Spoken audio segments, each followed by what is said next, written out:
But, you know, she's got a nest box right there that she took all the stuffing out and put it over here. But this is how a broody Muscovy acts. She puffs and huffs.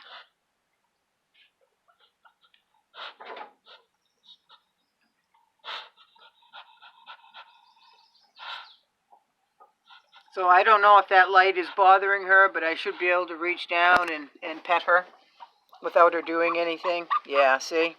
She doesn't like it though. But she'll let me pet her. Just I want her to know that I'm not going to hurt her.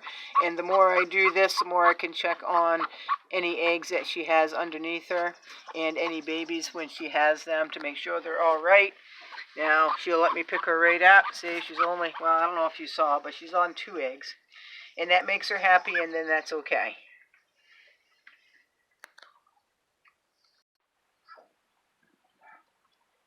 Hey, folks. Another rainy day. We're supposed to get up to 1.5 inches of rain. Yesterday, we got over a 1/2 inch. So if we can get it so it stops raining after this storm and the sun comes out and it gets a little warm and sunny, the garden is going to explode, right? So that's good.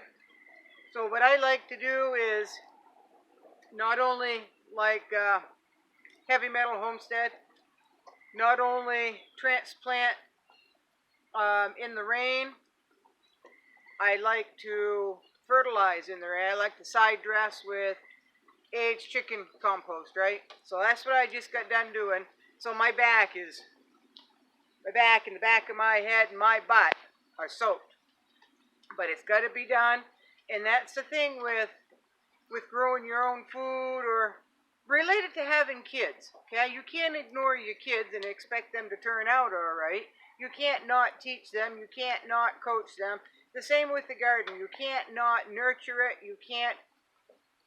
It's like when kids hang around bad kids in school, you deter them to stay away from those bad influences. Well, the same with like a tomato plant. If you don't take those weeds, those bad influences away from that plant, it's gonna suck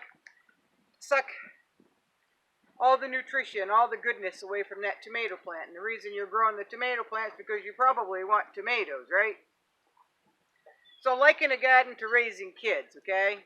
You can do everything right, everything can go wrong, right? You can do everything right, and the kids are just gonna grow up to be hellions. It is what it is.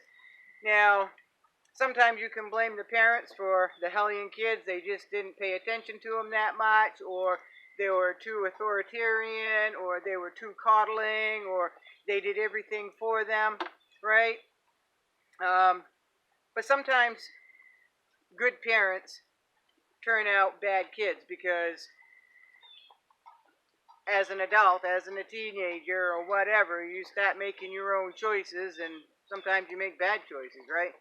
So I have always likened raising a garden to raising kids. So just like with kids, you've got to feed them, right? And that's what I was doing. I was side dressing up there. So homesteading isn't always in the nice breeze, the sun, and life is good days, right? Sometimes it's necessary to get out there with mosquitoes. Sometimes it's necessary to get out there and tend to the plants and not so optimal weather, right? So I am soaked, and that's okay. Believe it or not, it is June 9th, and I have a fire going in my wood stove inside to keep the dampness out. And it's a little chilly. So I cut some of my onion tops back. I don't know, this week, it was this week. And I think it was Monday. And I cut them up and put them in my mesh dehydrator bag and hung it up in the woodshed, and we had a really windy day, and they dried like 3/4 of the day, but then I forgot to bring the net in, and we had a 1/2 inch of rain, folks, so all that moisture, and so I had to bring the whole thing in, hang it up, and dry them over again inside the house. So they're almost ready, and then when they're completely ready, I will use the pump and seal that Kimmy was so nice to send me and demonstrate how to use the pump and seal. So you can look forward to that, but it's not going to be tomorrow, I don't think, because I've got to get up at 1 o'clock tomorrow morning. So I've got to be thinking about closing down my chores and doing everything I have to so I can get to bed about 5 o'clock. So,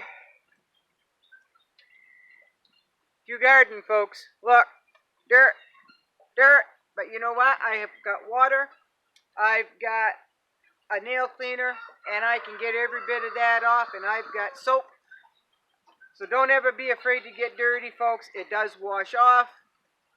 And I didn't want to wear gloves in the rain because I already did that to 2 pair of gloves this morning, and they got wet instantly, and working with wet gloves is very uncomfortable for me. So I just said, you know what? My hands will clean.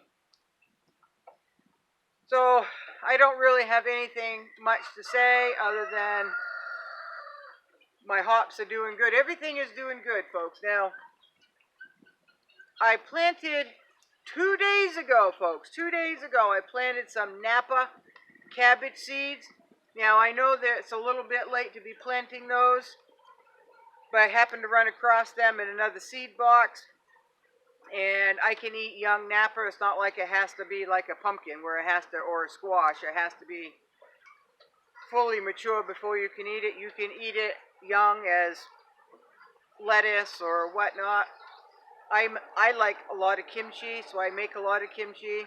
So I have never canned kimchi, though. That's something that I really want to do this year, because I planted those Napa cabbage seeds pretty thick because they were 2017 seeds, and I didn't think they would do anything, and every one of the damn things came up. They just exploded through the air, folks. I couldn't believe it when I saw it this morning.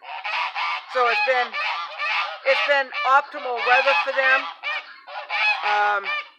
And I mixed the aged chicken coop litter in there, and it was warm, really warm, and then we got that rain, so it's nice, warm, moist soil, and they just absolutely love that soil. So good. I just got to do a lot of thinning, right? So I'm going to see in another week or so when they get up, so I can start thinning them out a little bit. If my buddy Ashley, if you are watching this, if I forget to ask you tomorrow, please remind me to see if you want some Napa cabbage to plant at your place. Okay, then when they're big enough to divide and separate, I will bring you in some. Okay, but please remind me. All right, it is raining. I am wet. I'm getting cool.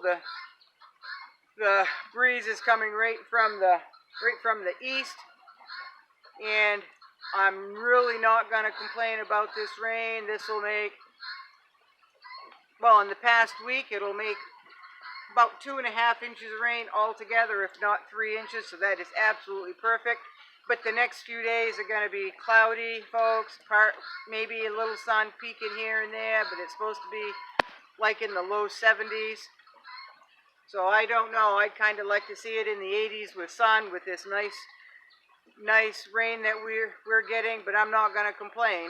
I'm not going to complain. I just hope it's not going to be a rainy, cool, sunless growing season, because that would really stink. That really would, because a lot of things need the sun to grow and get what you want out of the plant, right?